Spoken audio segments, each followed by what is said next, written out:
Montana Department of Justice leaders say with new resources, they are making progress in dealing with missing persons cases around the state. MTN's Jonathan Ambarian spoke to the department's new missing persons specialist about the steps they're taking. Misty LaPlante says law enforcement agencies around Montana aren't always able to put extensive resources into missing persons cases. Sometimes I feel like missing person cases sort of fall to the back burner.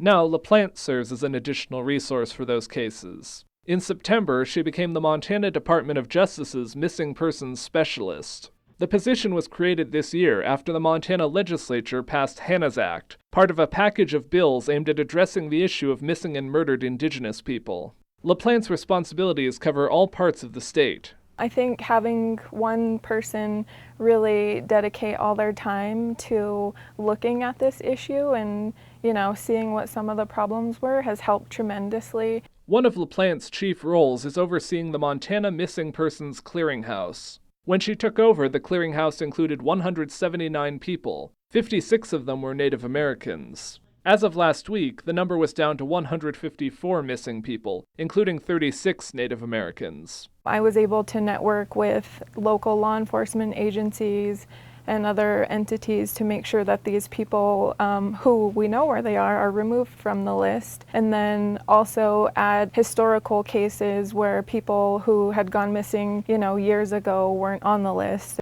LaPlante has also given presentations around the state, talking to the public about missing persons cases and addressing some misconceptions. There's a myth that you have to wait for 24 hours or 48 hours before you report someone missing, and that's not true. In fact, there's no waiting period, and there's never been a waiting period. LaPlante says as she goes forward in this position, she wants to work with communities across the state to address stigmas and other barriers that keep people from reporting these cases. Report people missing. For all the people that we have on the list, imagine how many more there aren't on the list. In Helena, Jonathan Ambarian, MTN News. LaPlante is also part of the state's Missing Indigenous Persons Task Force. That task force will meet for the fourth time Friday in Great Falls.